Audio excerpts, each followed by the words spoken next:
I've been training naturally now for 15 years, but the 5 years between my second place finish at my first ever bodybuilding show and the physique that I had in 2020 completely changed everything. Following 3 main principles is all it took. And the third one is the reason that I even stepped on stage in the first place. So it's 2015 and I'm standing on stage after finishing second in my category at the BNBF Scottish. And while finishing second at your first ever bodybuilding show might sound good, I remember looking back at the photos and being disappointed with what I seen. Yeah, it looked like someone who trained, but compared to the guys who were much further on than me, I didn't look the part. And deep down, I knew the truth that where I was at that point, I wasn't going to be competitive in the sport, especially not at British finals level. So I came second in my first ever bodybuilding show, but I wasn't happy with myself. I wasn't proud of it. And it was a really weird place to be. But that feeling was essentially the gap between where I was and where I wanted to be. And it's what lit the fire to get me going and actually build my physique. Most people feel the same when they get shredded for the first time, or maybe they do a photo shoot, or like me, they step on stage.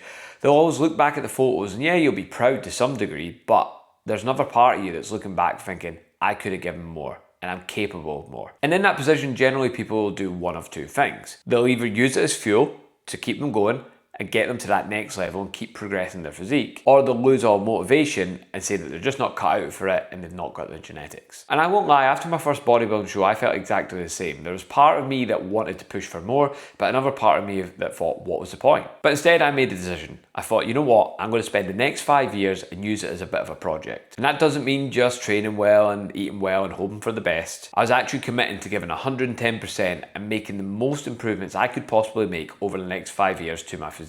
So after being slightly disappointed after my first show, I did what most people are afraid to do and I went on a bulk. But that first bulk didn't last long enough. I only spent 6 months bulking before I started dieting down again for bodybuilding shows. And while I did make significant changes to my physique during that period of time, my only regret is that I didn't do it for longer. I only spent 6 months when I really should have been spending around about 18 months bulking at that time. But as I say, I made significant changes. I dieted down that year. I ended up spending about 9 months out that year dieting, and I ended up finishing 4th at the British finals in my category out of a solid group of 12 competitors. After that though, I embarked on a 15-month bulk, and that is the thing that most people are afraid to do, is spend a good enough period of time bulking. And I don't mean like stopping for mini cuts or stopping to cut for the summer or anything like that. No, 15 months of just eating a ton of food, lifting as heavy as possible, sleeping as well as I could, and being consistent with it all. And that's what principle 1 is. It's just being consistent. Consistency is one of the biggest and most important things you can do when it comes to building a physique over time. And it's not that I was doing anything complicated or anything special.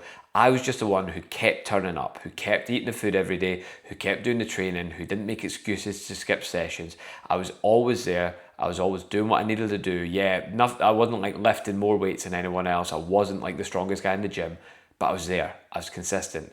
And that consistency, it paid off. But the problem with consistency is most people's consistency only lasts about 6 months. For me, this was 15 months of bulking. In 2018, after 15 months of bulking, it was finally time to cut it back and see what we'd achieved. And this is principle 2.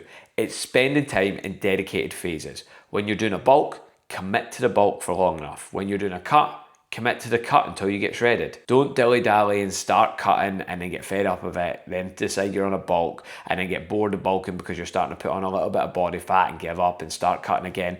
When you yo-yo diet like that, it's just a really difficult way of getting nowhere and staying exactly the same. And I know because I've made that mistake myself. I've been the guy who's done the yo-yo diet, and before I got into bodybuilding, I was terrible for this. And I seen the most progress when I started to actually spend dedicated phases towards bulking and dedicated phases towards cutting. But the thing about bulking that nobody tells you is that the whole time you're bulking, you're always questioning the process. You actually end up feeling smaller when you're on a bulk because you're less defined, so the muscles don't look as impressive, even though arguably they'll actually be larger during this phase. And also it's impossible to tell how much muscle you're actually putting on, because like building muscle is like painting a wall in a sense, right? If I was to paint this wall behind me, put another layer of paint in the wall, it would get slightly thicker, wouldn't it? Ever so slightly thicker.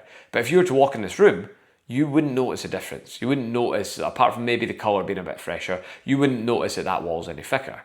Now imagine you painted that wall 5 times a week for the next 10 years. Eventually, those walls would get thicker and thicker and thicker. And over time, the room would start to close in. But when you're putting the coats of paint in the wall, you wouldn't really notice it happening. And bulking, gaining muscle, is this exact same thing. You don't see it happening at the time, But it is happening. It's happening on such a small level that you can't physically see it. And it's not till you cut down again, well, that's when you actually reap the rewards of what you've been doing. You're heavier on the scales, but you can't see your abs. Your face gets fuller. You don't really even look like you lift anymore. You just look like a guy that enjoys eating. And that is what breaks most people. It's what stops most people from doing a proper bulk and actually gaining a decent amount of tissue. There's nothing wrong with looking lean all year round and keeping your abs all year round once you've built a decent amount of muscle. But when you're in that building phase, you need to get comfortable with not looking your best at some points throughout the year, because ultimately that's what's going to help you grow. Sometimes things have to get worse before they get better. Now, between the 2018 prep and 2020, that's when I've done my longest bulk. I actually spent 19 months continuously in a bulking phase over that period of time. So yes, I had to be even more patient throughout this phase. And all of those thoughts that I just talked about were going through my head too. At points, I wanted to stop bulking. I wanted to diet down. But I had this bigger picture in mind. And then when I eventually dieted down in 2020, it took me to a point where I was the leanest I'd ever been at that point,